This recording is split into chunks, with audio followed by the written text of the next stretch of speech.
to match either to allow you to nod off, however comfortable your chair might be. Your commentator, John Motson.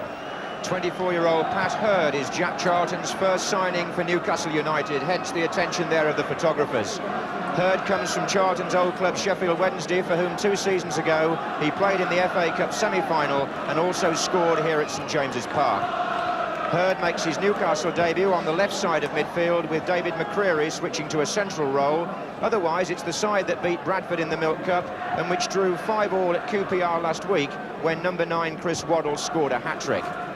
Well, the man he has to beat today is 31-year-old Tom McAllister, who has excelled himself in the West Ham goal while he's been deputising for Phil Parkes. The Hammers still have Alan Devonshire and Dave Swindlehurst on the injured list, and Alan Dickens failed a late fitness test on a hamstring. So the only change from the team which drew at Bristol on Tuesday is the return of Bobby Barnes.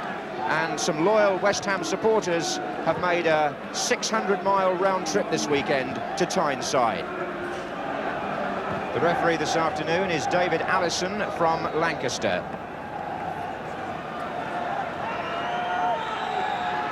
So West Ham in the claret and blue, playing from left to right in the first half on a bright, sunny afternoon here in the northeast.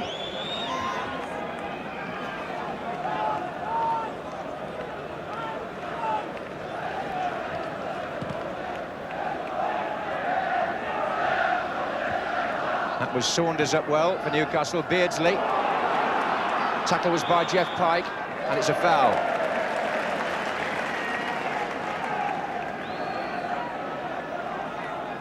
St James's Park pitch looking in very good condition as Roeder takes the kick and looks for Waddle.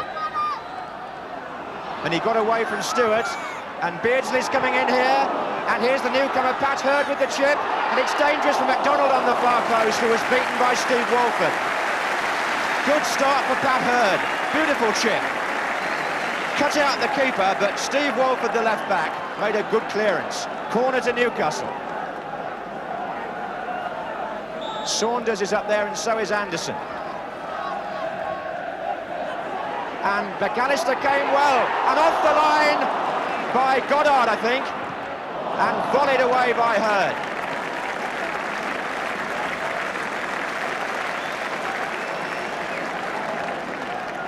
Well, West Ham, with players on the line to block the shot from the corner, and Goddard found himself in the right place to cover for the goalkeeper.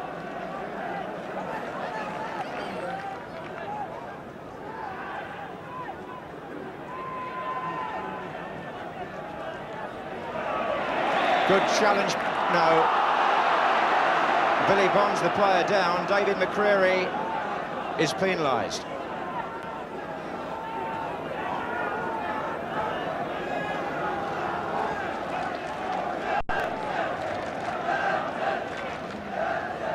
Here's Alvin Martin.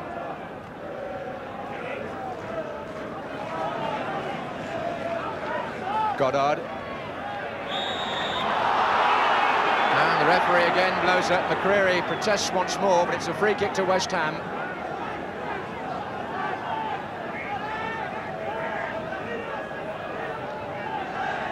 Gale and Martin are both forward. Stewart to take it. And Martin came in with a very good header. Alvin Martin is captain of West Ham this season. Went forward for that free kick from Ray Stewart and met it firmly. A header just going over.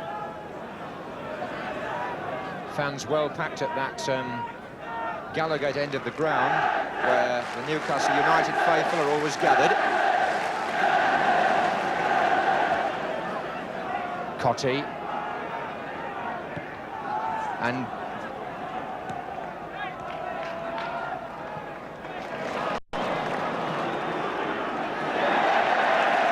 that was MacDonald coming into the back with Barnes, and the referee will have a word.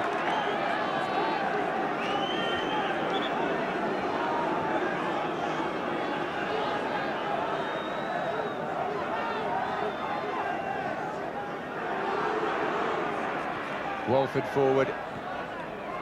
Cottee. Back to Gale.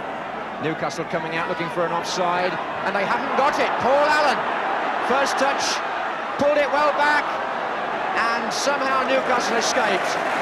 But 2 points about that. They went for an offside, came streaming out, and the flag stayed down. And if Paul Allen had possibly managed to control it rather better first time, it was a great chance. As it was, he pulled it back, and defenders were on hand.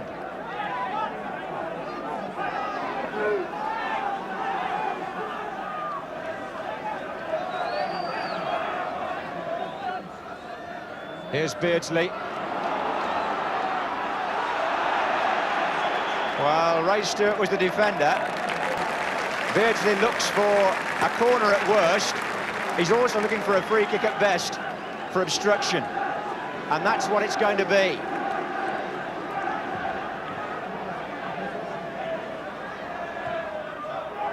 And Tom McAllister not sure. And McDonald hit it, and Stewart in the way. Well, McDonald there with the shot, but West Ham, for the moment, just getting feet and bodies in the way as Newcastle force another corner.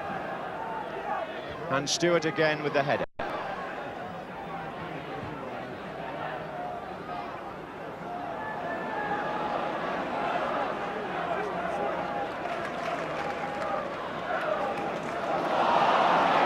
Gale.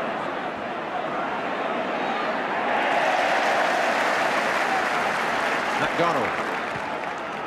Oh, it's a fair ball, that is. Waddle.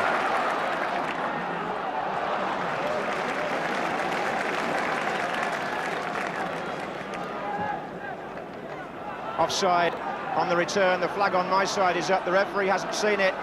And if this goes in, McDonald closing in with Martin, but that's got to be played right back. There was an offside flag some time before.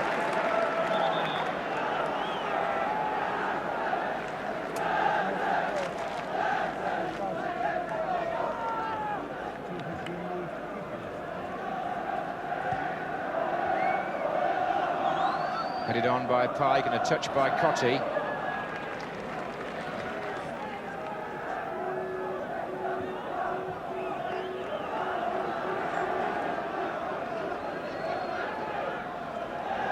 And Goddard turned them all.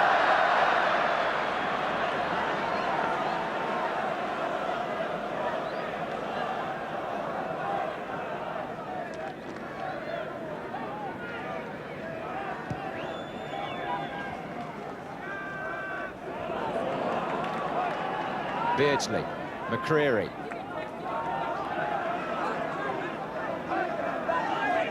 This is Wharton. Beardsley's made the run across.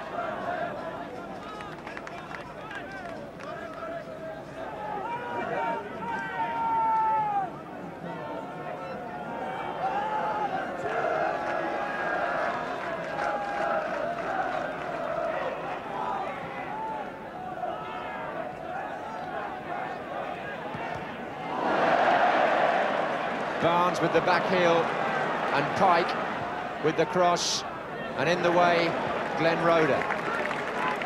Beardsley with the flick. Oh, offside. Just offside. What a shame. The linesman was right, but it was a terrific move. Beardsley collected Roeder's long clearance and just flicked the ball on for Waddle, who was level with the last defender, which means he's offside.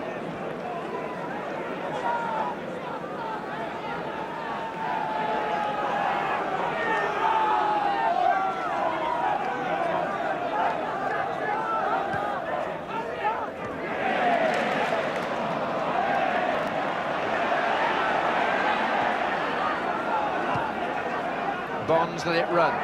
Cottee, number 9. Anderson. Newcastle back four has played well in the first half up to now, bearing in mind how many goals they've been letting in. Malcolm Brown now in the attack. There's not many up with him, so he's going alone. Support now from McDonald.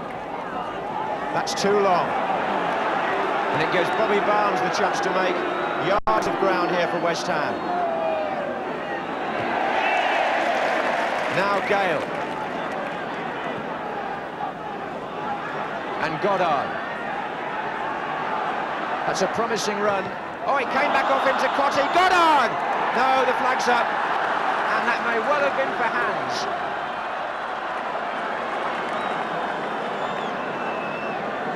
Goddard actually got a ricochet there.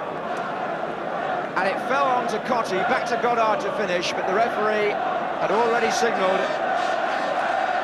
that there was a free kick.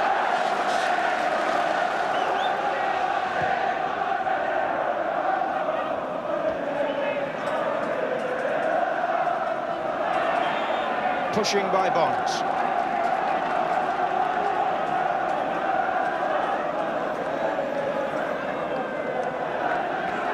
This is Saunders.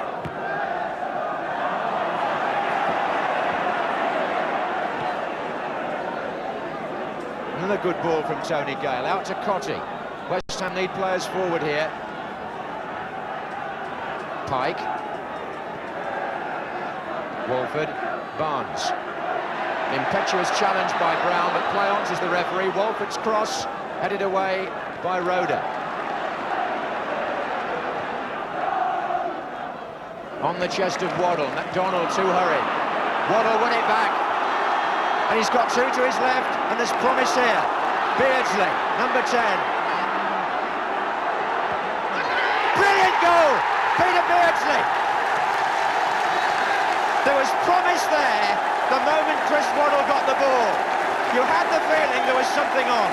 He had two to his left, he gave it to Beardsley, who had the confidence to go on in possession, come inside and finish with a good right foot shot. The two players who many fans here felt would replace Kevin Keegan to some degree, Waddle and Beardsley, combine to produce the game's opening goal just before half-time. Cotti now for West Ham. And the crowd at the Gallowgate end rising to applaud Chris Waddle and Peter Beardsley. Really fine goal by Newcastle. Came almost out of nothing, but how well made and well taken.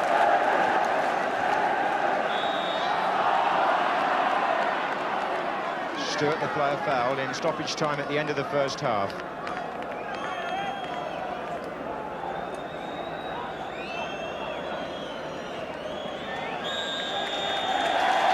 And the Newcastle fans well pleased with a delightful goal by Peter Beardsley 2 minutes before half-time, made by Chris Waddle. And West Ham, for whom most things revolved around Paul Goddard, he kicked one off the line early on, had one disallowed just before Newcastle scored. West Ham's resistance was broken right at the end of the half, but there was plenty of incident, and Newcastle go in with a 1-0 lead.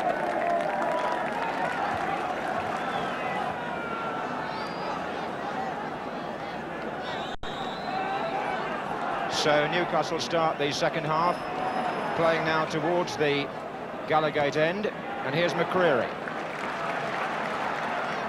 Hurd. Down the left is Saunders, and Bonds in the way. Newcastle's matches have certainly produced some goals this season, 33 in all in 7 league games between themselves and the opposition, 34 in 8 if you include today.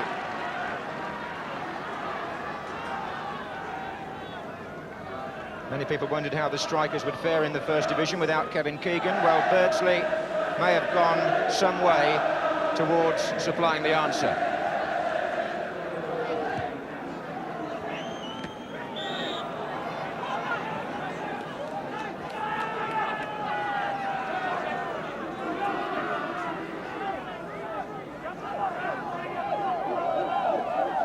West Ham, though, have got rather more steel these days than they used to have of old. And we'll see what they can do in the second half.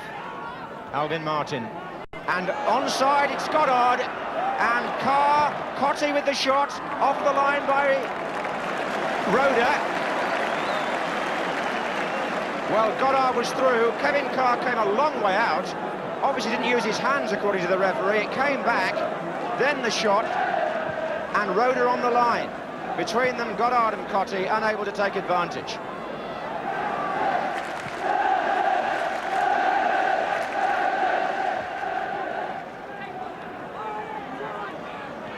McDonald.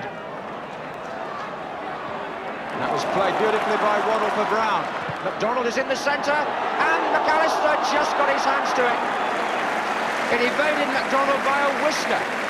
That cross from Malcolm Brown.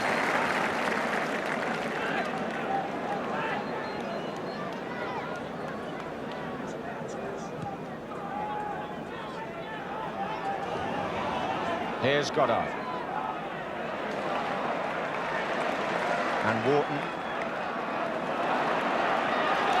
What a good ball. McDonald now, number 7. Waddle's making his way to the near post. There he is!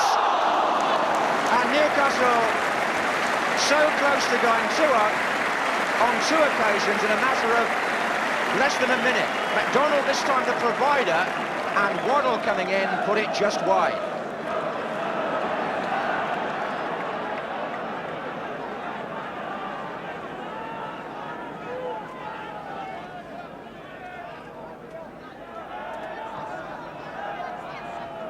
Here's Stewart.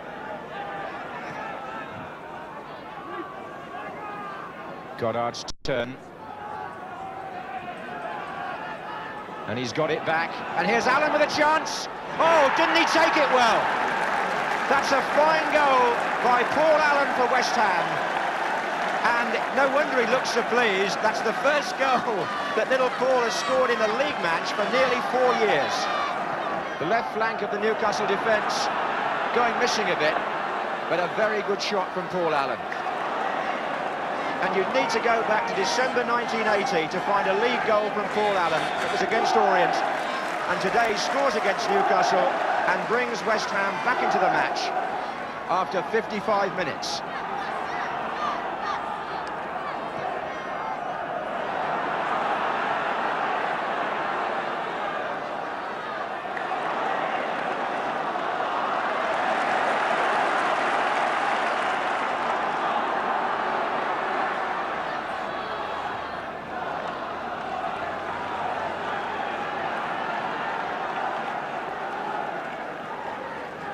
Here's Saunders. McDonald climbing!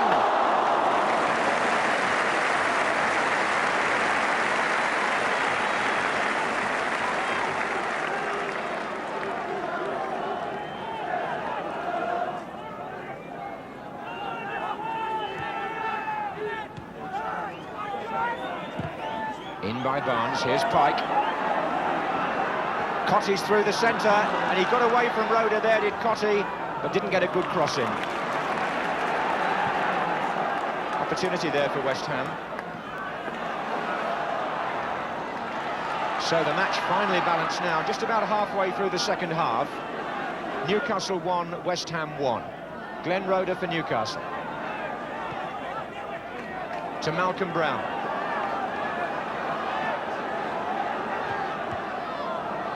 Came off Barnes to Bonds. Beardsley. That was good. That was very good by Beardsley. Hurd is coming in. Here's McDonald. And McDonald from Beardsley's excellent approach work could so easily have put Newcastle back in front. Beardsley's cross. Hurd was nearly there. McDonald was wide.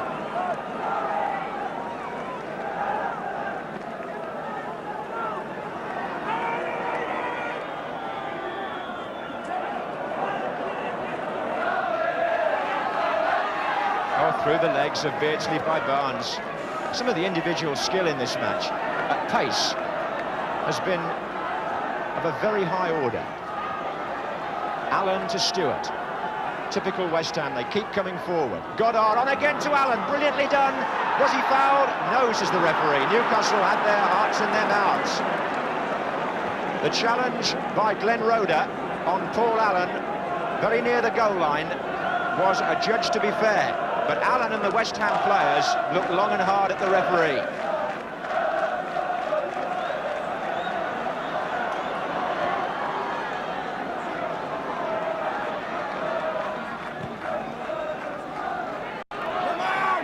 Walford.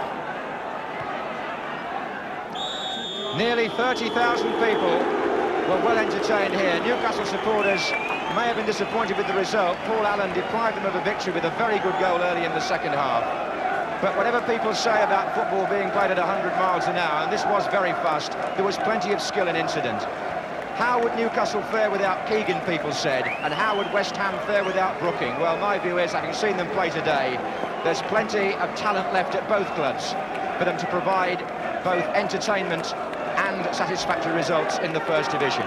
On the day, the points evenly and excitingly shared. And yet another splendid game with two very positive teams, a mood which seems to have spread around the country, as we hear now from Bob Wilson. Yes, it's been the best day of the season for goals. 153 scored in the 4 divisions. 9 of them came in the First Division match between last season's Cup finalists Watford and Everton.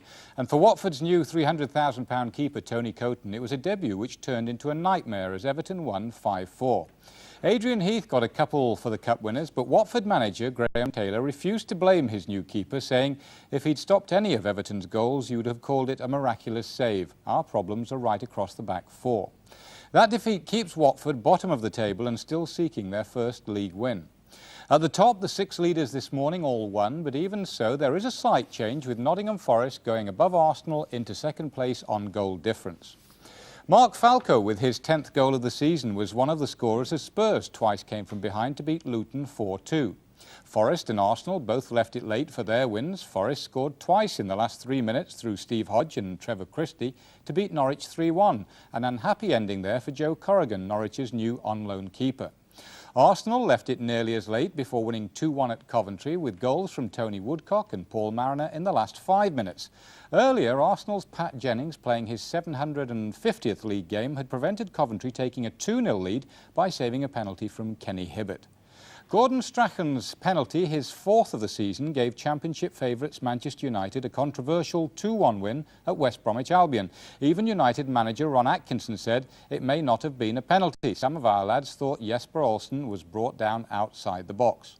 The shock of the day, though, was Liverpool's 2-0 home defeat by Sheffield Wednesday. Imre Varadi and Gary Shelton the scorers for the First Division's new boys.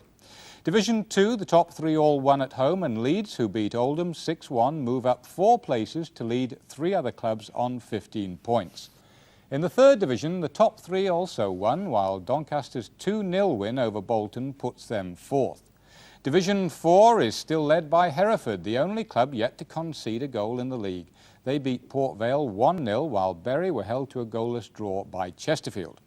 Well, now for the September Goal of the Month competition, and I'll remind you how to enter in a moment, but first a look at the goals, starting with goal A, scored by Des Bremner for Aston Villa against Norwich.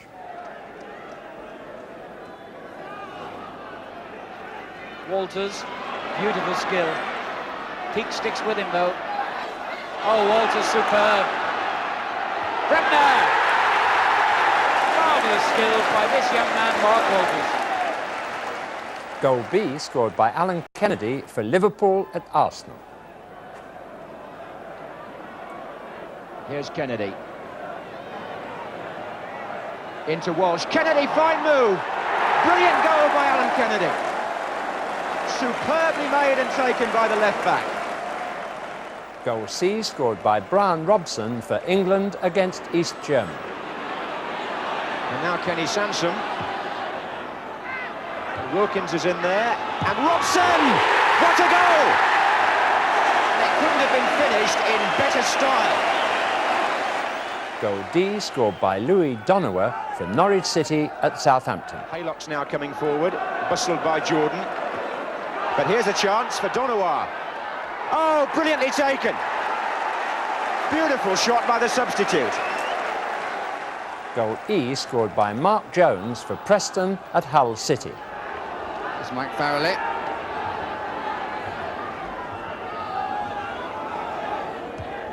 Oh, that's a beautifully hit shot. Quite superb goal by Mark Jones. Magnificent goal. Goal F, scored by Garth Crooks for Tottenham Hotspur at Halifax. Back to Perriman. Niftily done. Oh, beauty. Garth Crooks. What a great piece of play. Goal G, scored by Peter Beardsley for Newcastle against West Ham. on the chest of Waddle. McDonald too hurried. Waddle won it back. And he's got two to his left, and there's promise here. Beardsley, number 10. Brilliant goal! Peter Beardsley! Goal H scored by Paul Allen for West Ham in the same match.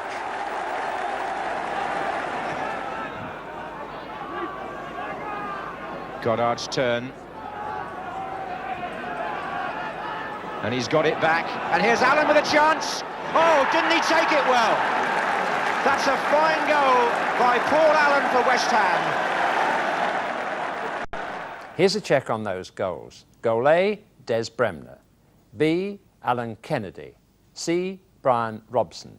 D, Louis Donowa. E, Mark Jones. F, Garth Crooks. G, Peter Beardsley. And H, Paul Allen.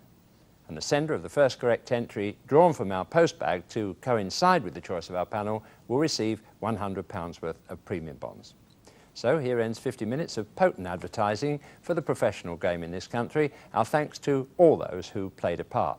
Let's hope that mood continues for Sports Night on Wednesday, when we'll follow the fortunes of all the British clubs in Europe with the best action available, plus a feature on Nicky Lauda and the Horse of the Year show from Wembley. That's Sports Night, 9:55 on Wednesday.